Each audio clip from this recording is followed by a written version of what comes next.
이재명 대표가 민주당을 중도보수 정권이다라고 말해가지고 아 무슨 소리야, 무슨 중도보수야, 중도 진보면 몰라도 이런 말도 있고, 무슨 소리야 진보잖아 이런 사람도 있고, 야 잘한다 잘한다 이런 사람도 있습니다. 도대체 이 중도보수 발언 갑자기 왜 나왔는지, 또 이 발언이 끼치는 맥락은 무엇일지 한번 우선 싱크부터 들어보고 얘기하겠습니다. 민주당이 중도 보수 정권으로 오른쪽을 맡아야 됩니다. 우리가 진보 정권이 아니에요. 민주당 정체성이 좀 바뀌는 걸까요? 자주 얘기하는데 민주당은 원래 성장을 중시하는 중도 보수 정당입니다. 오히려 국민의힘이 극우 보수 또는 거의 범죄 정당이 돼가고 있어서 제자리를 찾기를 바랍니다. 네. 자, 이재명 대표 말 갑자기 사실은 민주당의 정체성에 대해서 얘기를 한 건데요. 이거 되게 사실 본인은 엄청 고민을 했겠죠? 저게 그냥 나오는 말은 아니지 않습니까? 자, 하지만 저 말이 도대체 무슨 뜻인지 다들 조금 놀래기도 하고 분석을 해야 된다라는 주장들이 있습니다. 우선 누가 먼저 이 얘기를 꺼내실까요? 정치학 박사님. 아, 맞아. 정치학 박사님? 네, 네. 말씀해 주세요. 야, 이럴 때는 정착 박사가 좋은 건 아닌 것 같네요. 저는 이 발언 자체들을 그냥 이런 이념 논쟁으로 저희가 공격할 이유는 하등이 없다는 생각이 들어요. 핵심적인 내용은 지금은 매우 비상한 상황이다. 비상한 상황이기 때문에 당대표 연설에서 뭐라고 얘기했었냐면 헌정 수호 연대를 만들어야 된다. 이 얘기는 이념 가치를 다 떠나서 지금 가장 중요한 것은 헌정을 지킬 수 있는 다수의 연대와 연합을 만드는 게 지금 우리 시대의 소위 이 극우 집단들에 맞서는 우리들의 하나의 가치 연대다라고 얘기를 하는 것이고, 그런 가치 연대들을 하기 위해서는 훨씬 더 폭넓어야 된다. 폭넓은 길을 가야 된다라고 얘기하는 거고, 이게 유럽 같으면은 이런 일이 벌어지게 되면 소위 진보와 보수가 연대해서 국우를 고립시키는 정책들을 추진을 합니다. 근데 한국 사회는 그런, 예를 들면 이념적 지형은 만들어지지 않은 상황이거든요. 그래서 소위 헌정 수호 연대라고 하는 것이 민주당을 중심으로 합리적 보수부터 진보까지 아우르는 아주 강고한 다수연합 시스템, 다수연합 유권자 연대를 만들 필요가 있다라는 판단을 했다고 생각이 들고, 그런 의미에서 이재명 대표가 이 시점에서 본인 스스로를 갖다가 우리의 입장은 중도 보수에 가까워라고 얘기하는 건 저는 훨씬 더 폭넓은 연대를 위한 어떤 포석이라고 저희가 이해를 해야 되는 거지. 야, 갑자기 왜 우리가 중도 보수 정당이야? 왜 이래? 손가락질하는 문제가 아니다. 지금은 매우 다른 상황이다. 네. 다른 상황에 소위 다른 방식으로 훨씬 더 넓은 연대를 만들기 위한 발언을 한 건데, 이걸 가지고 너 보수였어라고 문제 제기하는 건 상황에 대한 이해의 방법은 아닌 것 같다는 생각이 들고요. 아마 논쟁이 앞으로 계속 벌어질 거라는 생각이 듭니다. 그런데 대체적으로 이런 위기 상황들은 이렇게 많은 나라들이 극복해 왔던 과정입니다. 자, 우리 그 시청자들은 뭐라고 말하는지 잠깐 읽어드릴게요. 김상현님, 민주당이 보수로 들어가기 잘한 거다. 네, 신호승님, 중산층 확대 정책, 그리고 미래 청년 위주, 서민 노인을 위한 여러 가지 정책, 이것과 연결해서 필요하다, 이런 얘기하셨고요. 가령님, 요즘 극우 좀비들 빼면 전부 보수 아닙니까? 나라 질서 유지하기를 바라는 마음 똑같은 것 같습니다, 이러셨고요. 조이님, 자꾸 이런 콘텐츠는 분란 조장하는 것처럼 보여요, 이렇게 또 의견도 주셨고요. 크리에이터님, 중도 보수가 맞습니다. 민주당이야말로 실용주의 애국이죠. 네, 그리고 레식스님, 진보와 보수를 명확히 규정하고 하는 사람들이 한국에 얼마나 될까 싶습니다. 그냥 합리적인 것을 대부분의 사람들은 좋아하는 거 아닌가요? 얘기를 하셨는데, 저도 사실은 좀 비슷비슷한 이런 의견에 좀 동의를 사실은 하는데요. 네, 지금 김 박사님이 거의 정답을 말씀했다고 저는 생각을 합니다. 네. 진보 보수 아시다시피 굉장히 상대적 개념입니다. 18세기, 19세기 쭉 거슬러 가봐도 토리, 피그당, 자코벤 등등등 하면서 좌우 진보 보수에 대한 건 계속 사랑만 움직이는 게 아니라 진보 보수도 움직입니다. 네. 그러면 지금의 지형을 한번 보자고요. 우리가 333이든 343이든 여러 이제 우리 지형을 놓고 이제 따지고 했는데, 자연스럽게 자기들 스스로 극우로 갔어요. 그러니까 이만큼의 이제 공백이 생기고 이만큼 지평이 넓어졌어요.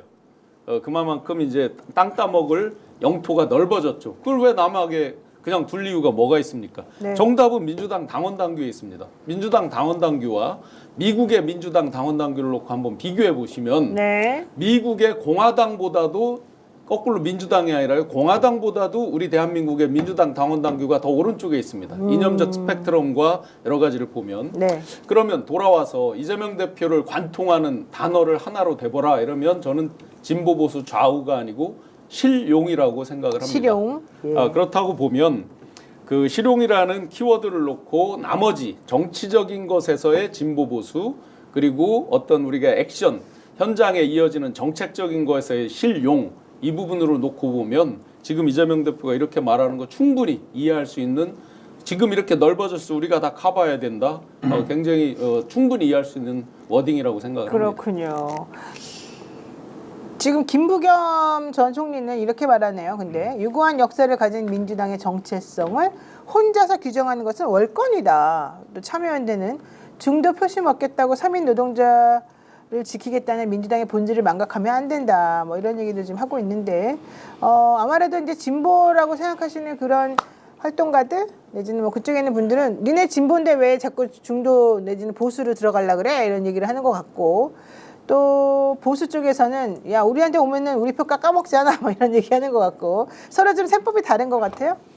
저는 사실 뭐 이전에도 이 방송에서도 민주당이 본질적으로 개혁적인 보수다라는 취지로 말씀을 드렸고 그런 것들이 선거에서 이번에 특히 이제 보수를 참칭했던 국임당이 이제 해체 정당이 돼야 하는 것이 이번 선거의 의제이기 때문에 당연히 저는 이제 그런 외연 확장 차원에서 정책적으로 그런 것들이 나아가야 한다라고 계속 강조를 해왔는데 다만 이게 선언적으로 우리 스스로를 이념적 테두리 안에서 규정할 필요가 있었는가 하는 부분에 대해서는 다소 회의적입니다. 그러니까 새날이라고 하는 프로그램이 사실 우리 민주당 지지자들이 즐겨보는 오랜 프로그램이고 그렇다면 우리들에게 좀 이해받고 싶고 향후에 이 대선 전국의 파고를 넘으면서 내부 결속을 다지기 위한 차원이라면 지금 시점에서 이 메시지는 좀 관리가 필요하지 않았나 하는 아쉬움이 있습니다. 특히 만약에 이런 메시지를 할 거면은 정책을 가지고 보수지와의 뭐 회견에서 이런 얘기를 던진다거나 했을 때 그 확장성이라든가 진위가 좀 전달될 가능성이 좀 더 있지 않았는가 하는 아쉬움.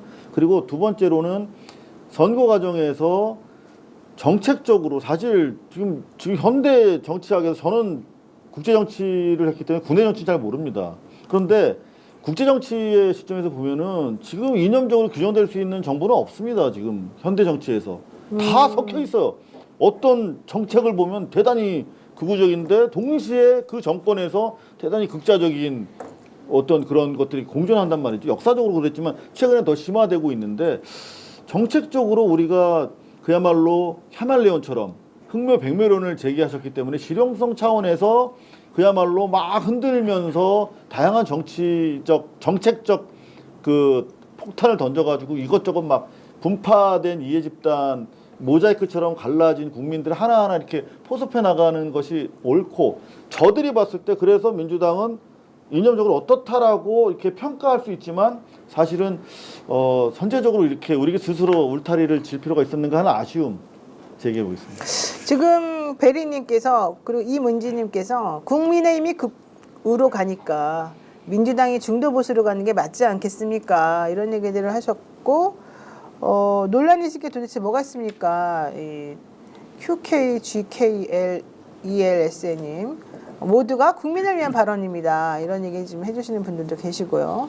그러니까 언론 지형이 유리할 때는 말씀을 선의로 받아들이고 자 이거 앞으로 이제 민주당이 이게 달라지겠구나 하는 기대 섞인 전망이 나올 수 있다면 괜찮은데 네. 지금 당 안팎으로 공격하려고 다 이제 하이에나들이 이를 막 벌리고 있는 이빨을 갈고 있는데 거기다가 지금 이념 논쟁의 의제를 던져줄 필요가 있었겠는가 하는 현실적인 전략적인 고민을 해볼 필요는 있겠다는 네. 것이죠. 자, 저는 다 이제 정치학적으로 분석을 해주셨는데 저는 원래 전공이 법학이니까 이 수치적으로 좀 계산해 볼게요.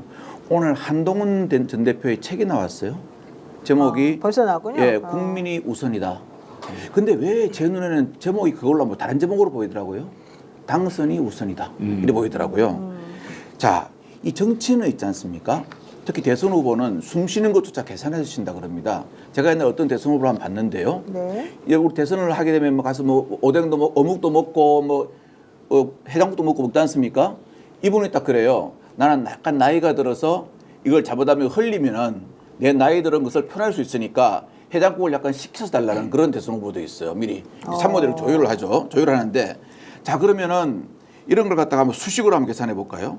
자 지금 민주당, 국민의힘이 지지율이 거의 비슷하죠, 그죠? 비슷하고 지금 탄핵으로 인한 조기 대선입니다. 즉 보수의 탄핵으로 인한 조기 대선이니까 지금 보수는 오른쪽으로 더 치중할 수밖에 없죠, 그죠? 그러면 중도 보수가 지금 빈 곳이 돼 버립니다. 그러니까 결국 뭐냐? 새날에 나와서 이야기한 것은 나는 이 방송 나와서도 이렇게 내가 할 수 있는 말은 다 하는 실용주의다 아니면은 국민을 위한 거다. 이제 이런 메시지를 주는 거거든요. 이런 메시지를 주는데 그러면은 우리가 그러죠. 아니 그러면 이쪽에 진보는 어떻게 하려고? 그러니까 진보는 원래 우리가 집토끼라 그러지 않습니까? 근데 집토끼는 어느 정도 확보되어 있는데 여기서 반발이 터져 나올 수 있어요. 그래서 어떻게 합니까? 지금 한 명 한 명 1대1로 만나고 있죠. 만나고 있으면서 진보와 보수가 나눠졌는데 여기서 보수가 오른쪽으로 쫙 가니까 빈 곳이 생기거든요. 네. 우리 옛날에 땅 따먹기 한 적 있죠. 탁 쳐가지고 땅 따먹기 할 때 아마 그런 계산도 좀 있지 않았을까 하는 그런 생각이 듭니다. 이제 제가 지금 이재명 대표께서 이런 얘기를 하는 거 사실은 이제 지금 시작한 얘기가 아닙니다. 거슬러 가 보면 제가 2024년 2월 7일 날 저를 영입하면서 영입 세레머니 생중계되고 있는 현장에서 저를 보면서 뭐라고 얘기를 했느냐. 자, 박근혜 정부에서 장관급 하셨죠. 네, 맞습니다. 앞으로 민생, 경제, 우리의 외연 확장에 크게 기여할 뿐이다 라고 했습니다. 중도 외연 확장에 크게 기여할 뿐이다. 이미 작년 벌써 이제 만 1년 전에도 그런 생각들을 갖고 안 그러고선 저를 왜 영입했겠어요? 그러면 제가 이런 말씀을 하시는 예를 들어 김부겸, 김경수 이런 분들께서 민주당의 정체성을 혼자 규정하는 거 월권이라든지 당 정체성을 하루아침에 못 바꾼다고 이렇게 비판을 하잖아요. 그분들께 한번 제가 여쭤볼게요. 민주당의 정체성이 소위 말하는 아이덴티티가 뭡니까? 이분들이 말씀하시는 게. 그럼 더 구체적으로 여쭤볼게요. 저는 보수 정당에 있을 때 개혁 보수라고 이미 여러 저기에서 채널에 시청자분들도 보고 계실 겁니다. 이미지적으로 이분들이 과연 저보다 더 보수적인 느낌으로 온 적 많지 않아요? 제가 리얼하게 말씀드리는 거예요. 이분들이 말하는 아이덴티티, 당의 정체성이 무엇입니까? 그럼 이재명 대표가 보수라 그러면 보수가 되는 거고 진보라고 하면 진보가 되는 겁니까? 네. 궁극적으로 우리가 봐야 되는 거는 구체적으로 발현되는 내는 정책 이런 것들을 봐야죠. 진짜로 예를 들어서 보수 극우가 좋아할 박수칠 정책을 진짜 내는 것이냐 등등을 봐야죠. 네. 하나만 예를 들어서 이제 마무리하겠습니다. 그 DJ가 정말 그 어려운 와중에 IMF를 딛고 굉장한 어떤 가치적인 지금 이분들이 말하는 거에서 당의 정체성 확립하는 그 단계까지 갔는데 DJ가 펼친 정책이 보수입니까 진보입니까? 대단히 보수적이죠. 대단히 보수적이었죠. 특히 경제에 관한 한 완벽히 실용에 가깝게 이렇게 와서 지금 오늘날 20여 년이 지난 지금 대한민국의 미래 먹거리, 미래 일자리, 미래 일거리를 확보를 해놨죠. 네. 이런 측면으로 우리가 봐야 되는 것이지 어떤 그 워딩에 있어서의 보수 진보로 일률적으로 우리 스스로의 어떤 논쟁거리로 삼는다. 대단히 보수 진보에 대한 논쟁에 대해서 취약한 대한민국입니다. 네, 어쨌든 그럼에도 불구하고 비명계에서는 당의 정체성을 바꿔서는 안 된다 이런 주장을 하면서 좀 뭔가 좀 분란이 일어날 가능성도 좀 있어 보입니다. 제가 아까 김부겸 의원 얘기했지만 김경수 전 도지사는 이재명 대표에 대해서 당 정체성 하루아침에 못 바꾼다 이런 얘기도 했고요. 진성준 의원 정치 이념 성향은 중도 보수가 맞지만 당은 진보를 지향해야 된다 이런 얘기도 했고요. 권성동 국민의힘 원내대표는 이재명 말을 누가 믿겠냐. 중도 보수는 말이 아니라 실천이다 이렇게 얘기하고 유승민 전 의원 이재명은 호적까지 파서 중도 보수를 침범하고 우린 도대체 뭐 하고 있냐 이런 얘기를 지금 하고 있습니다. 그러니까 전체적으로는 그 보수 진영이라고 불리우는 사람들은 자기네 거 뺏길까봐 사실은 자기네 지지자들 그거죠. 뺏길까봐 네. 지금 계속 이제 이런 말을 하는 것 같고 또 이 진보 쪽에 계시던 분들 같은 경우에는 조금 헷갈린다 정체성이 뭐 이런 주장을 좀 하는 것 같아요. 저는 되게 좋은 논쟁이라고 봐요. 저는 이 논쟁이 벌어졌다고 생각해요. 네. 그러니까 예를 들면 우리가 이 상황에서 다른 논쟁을 벌였을 때 소위 탄핵 세력, 그러니까 소위 탄핵이 아니죠. 뭐죠? 그 내란 세력을 막아내고 우리 헌정 체제를 지키는 과정에서 이런 논쟁들을 우리를 폭넓게 만들어낼 수 있다라는 것이고 언제 민주당이 이런 논쟁을 해봤습니까? 따지고 보면. 네. 그다음에 제가 민주당 당원 교과서를 만든 필자 중에 하나예요. 오. 근데 이게 문재인 정부 때 만들었던 건데 1955년도를 민주당의 기원으로 찾고 있습니다. 그래서 온건 진보부터 합리적 보수까지를 포괄하는 정당이라고 하는 것이 시대적인 정체성이에요. 근데 그 시대마다 바뀌겠죠. 그래서 지금 같은 상황에서는 이재명 당대표가 자기 스스로를 갖다가 합리적인 보수다, 온건한 보수다라고 입장을 정리함으로써 외형을 상당히 넓힌 측면들이 있고요. 이건 어떤 사례가 있었느냐? 소위 이 레이거니즘, 대처리즘이라고 얘기하는 소위 신보수주의, 그다음에 신자유주의 경제 정책이 등장을 하게 되면서 진보주의자들이 다 예를 들면 추락을 했습니다. 유럽뿐만 아니라 미국. 근데 이때 소위 클린턴과 그다음에 블레어가 제3의 길이라고 얘기하는, 소위 지금으로 따지면 흥묘백묘론이에요. 그잖아요. 아니 경제가 변했고 세상이 변했고 사람이 변했는데 어떻게 진보가 과거의 가치만 가지고 얘기할 수 있겠느냐. 지금 중요한 부분들은, 그래서 클린턴은 바보야, 문제는 경제야라고 얘기하면서 진보주의자들은 경제에 매우 강해야 돼라고 하는 입장을 가지고 말도 안 되는 승리를 만들어냈던 측면들이 있는데요. 지금은 매우 비상한 상황이다. 네. 비상한 상황에는 비상한 방식을 통해서 민당이 지금까지 보여왔던 그 유연성들을 발휘해서 훨씬 더 폭넓은 다수연대를 만들어내고 그 다수연대가 다시는 이런 극단적인 보수가 등장하지 못할 만큼의 정치적 지형들을 확인해내는 것이 저는 지금 시대의 가장 진보적인 정치라고 저는 생각해요. 저도 근데 다소 이 시점이나 매체나 여러 면에서 우려스럽다는 생각을 가지고 있지만 기왕에 이제 이 발언이 나왔다면 나왔고 그리고 논쟁이 시작이 됐기 때문에 이제는 우리가 이재명식 리더십의 또 다른 표현이 아닌가라는 측면에서 사실 저희 뭐 기자나 논평하시는 분들과는 다른 그 결을 가진 사람이잖아요. 이재명이라는 정치인 특유의 개인 돌파, 그 정면 승부, 그리고 국민을 믿고 몸을 던지는 행동력 이런 것들을 감안했을 때 충분히 어차피 이걸 한번 싸움을 벌리고 이걸 가지고 실제 실력으로 한번 승부를 보겠다라고 하는 의지의 표명이라면 우리가 지켜보면서 응원할 필요가 있다 하는 생각이 듭니다. 사실은 맞는 얘기죠. 네. 국제정치 전공하셨지만 지금 트럼프 행정부 이후에 이제 보면은 이제 심지어 이제 우크라이나 전쟁까지를 자기들이 개념 규정하고 자기들 국익에 우선이 되면 무조건 실행을 하고 하는 일종의 이제 지금 아까 좀 전에 말씀드렸지만 네오 컨서버티즘이 이제 쓸고 있단 말이죠. 그걸 한마디로 하면 그냥 실용이에요. 네. 자기들한테 이익이 되면 하는 거예요. 그러면 거꾸로 이재명 시대 예를 들어 새로운 어떤 대한민국의 미래 네오 리버럴리즘 왜 못합니까? 그만큼 범위를 확장해서 우리한테 실용적으로 이익이 되면 할 수 있는 거죠.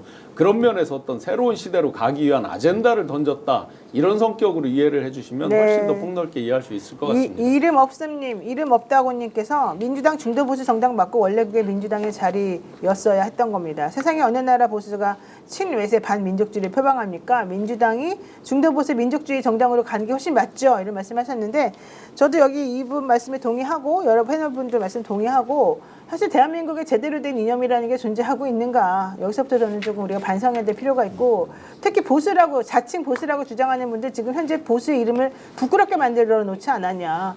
그 극우 세력이라고 불리우는 거 태극기 흔들면서 성적이 흔드는 거 도대체 나는 태극기까지는 이해하는데 성적이를 왜 흔드는지 모르겠어요.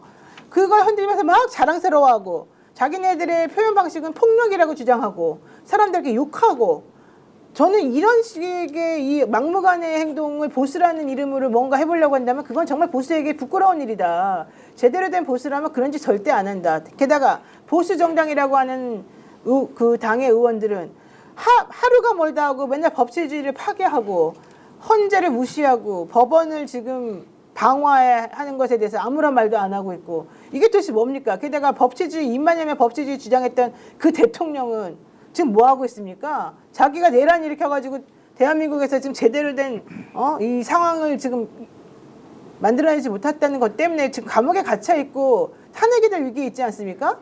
보수란 이름을 그렇게 함부로 더럽히지 마십시오. 저는 그 말을 꼭 해주고 싶었고 실제 이재명 대표가 말하는 보수 이런 얘기 중도 이런 얘기는 완전히 대척이 되는 진보와 대척이 되는 그런 내용을 말하고 싶은 게 아니었고 제가 봤을 때는 실용주의 관점을 가진 대한민국을 잘 살게 하고 싶은 마음에 그리고 이념으로 너무 갈라서 가지고 난리치지 말고 정말로 대한민국이 지향해야 될 가치가 무엇인지 좀 이 시기에 한번 생각해보자라는 의미로 저는 화두를 던진 것이다. 네, 흔하지 않은 생각합니다. 논쟁이니까 제가 네. 뭐 말문 터진 김에 한 말씀만 더 드리면 이런 논쟁을 별로 유튜브나 뭐 할 이런 기회가 방송에 없죠. 잘 안 네. 하잖아요. 근데 자 보수 그렇게 뭐 윤석열도 강조하고 그랬던 그 보수의 가치 가장 대표적인 가치 우리가 다 알고 있는 거 노블리스 오블리제 국가와 국민에 대한 무한 책임 이 부분인데요. 그들이 지금 노블리스 오블리제를 버렸고 국가와 국민에 대한 무한 책임을 버렸잖아요. 네. 그럼 민주당이 노블리스 오블리제를 실천하고 국가와 국민에 대한 무한 책임을 실천한다. 그럼 당연히 민주당이 그들이 말하는 기준에서 보면 보수를 장악하고 가는 거죠. 네, 코코님께서 우리나라의 진보당 새로 나와야 된다 이런 얘기도 하셨지만 블루 아이즈님은 어제 영상 봤으면 이렇게 논쟁이 안 됩니다. 그러니까 맥락을 우리가 이해 못하고 있다 뭐 이런 얘기 하셨는데 사실 제가 그 자리에 있었습니다.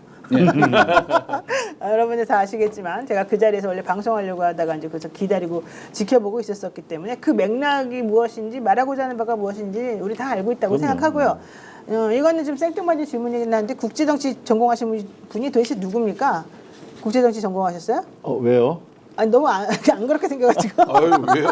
아니, 농담이고요. 국제정치 전공하셨어요? 네, 그랬네요. 아, 우리 박사 논문도 쓰셨잖아요. 박사님이에요? 네, 와, 한미동맹 대단하다. 가지고 오. 저 전문 학교에 썼습니다. 네. 김종욱 박사님은 저는 한국 정치 그다음에 정치 사상 이런 이쪽으로. 한국 정치 정치사상. 우리 박사님은 저는 청년 일자리 정부에서 실행하는 청년 일자리의 효과성에 대해서 박사 논문을 썼어요. 아, 저는 저 논문 검증도 받았어요. 변희재 저는 안 씨가 물어봐요. 변희재 씨가 여쭤보고. 논문 뭐 저 표절이라고 연대에다 찔러가지고 1년 동안 검증 받았어요. 변희재 씨가요? 네네. 변희 씨는 그래서 왜 저는 그러는 합법적인 박사입니다. 검증 연대? 받으셨어요? 아, 저 때는 검증이 있기 아니, 전이었거든요. 변희재한테 받으셨어요? 아니 변희재 씨가 저를 어떻게 검증할 수 아니, 있습니까? 변희재는 자기는 박사예요? 아니잖아. 아닙니다. 근데 왜 자기가 그런 걸 얘기했어요? 저는 500페이지짜리 논문을 썼어요. 어떻게 500페이지를 표절합니까? 멍청하지 그게. 자, 표절하면 걸려요. 우리 말씀해 주세요. 아니, 본인이 박사님이에요? 아, 예, 저는 이제 범죄학을 전공했죠. 범죄학 박사요? 예, 예. 야. 법학이죠. 여기 다 내분이 다 아주 박사. 대단한데? 아니 그 범죄학 박사면 이수정 교수한테 받은 겁니까? 뭡니까? 아, 저는 그렇죠. 대파개파 안 해요. 아 그렇지 않아요? 예, 제가 이제 주로 예전에 저 뭐고 그걸 많이 연구했죠. 저 묻지마 범죄 있잖아요. 네네네. 연쇄살인, 체인머더스라는 것도 했고 네. 그런 걸 많이 연구했었죠. 야 진짜 채널님 난 1000페이지 썼어요 이러시는데 전 나만 아니군요. 저는 석사입니다. 저 어쨌든 대한민국이 이렇게 학력 인플레가 심하다는 걸 다시 맞아요. 깨달았어요. 맞습니다. 맞습니다. 네네. 최근에 상황이고요. 저는 2007년도에 학위 받았습니다. 나는 박사가 94학번인데 나는 박사 수료만 2개예요. 예. 진짜 언제쯤 박사학위를 받을지. 필요 없어요. 아니 근데 지금 명박사 있잖아요. 명박사. 핵심이요. 있잖아요. 이런 그 이념이 아니라 먹사니즘 잘사니즘이에요. 맞아요. 잘사니즘 얘기거든요. 중요해요. 그러니까 먹사니즘은 양면을 얘기해요. 근데 잘사니즘은 부민을 얘기하는 거거든요. 그러니까 저희 DJ 정신과 똑같아요. 예를 들면 서민과 중산층들을 더 잘 살게 만들겠다고 하는 방식이거든요. 그러니까 평등이라는 개념이 있는 것 갖다 나눠주는 방식이 아니라 더 많은 것들의 성장, 혁신 성장을 통해서 만들어서 더 많은 사람들이 더 부자가 되게 하자라는 거예요. 이거 제가 볼 땐 민주당이 지금까지 일관되게 가져왔던 방식이었는데 그게 잘 안 됐던 측면들이 있는 맞아요. 거죠. 근데 이 내용들을 가지고 우리가 왈가왈 필요가 없다. 잘 살면 되는 네. 거죠. 그렇죠. 왜냐하면 제가 이제 안 그래도 말을 하나 소개해드리려고 그랬는데 예전에 그 노무현 대통령 계실 때 거기에 노무현 대통령이 참 이렇게 좋아하시던 비서관 한 분이 계세요. 정모 비서관님인데 그분도 예전에는 학생 운동을 했는데 그분이 저하고 이제 이야기할 때 그러더라고요. 노무현 정부가 들어오고 가장 안타까운 것은 국민들이 여기에 들어온 사람을 전부 다 운동권으로 보는 시각이다. 그런데 그게 아니고 그때는 군사정권 시절이라서 우리가 이념의 갈증을 느끼고 있었다. 하지만 이게 이제 점점 문민정부가 들어서고 정부가 바뀌면서 이념의 갈증은 해소됐고 이제는 먹고 사는 문제다. 실용주의다. 그때부터 벌써 그 이야기 했거든요. 지금 예를 들어 저는 그렇게 생각해요. 이재명 대표가 먹사니즘 실용주의 말한 거 있지 않습니까? 국민 대중에게는 지지를 받습니다. 오히려 그걸 갖다가 너 왜 그렇게 왔다 갔다 해? 제가 저번에 말씀드렸지 않습니까? 국민이 잘 사는 쪽이라는 목표를 두고 좌회전도 하고 우회전도 해가지고 그쵸. 가는 게 맞지. 맞아요. 왼쪽으로만 계속 가면 어디로 갑니까?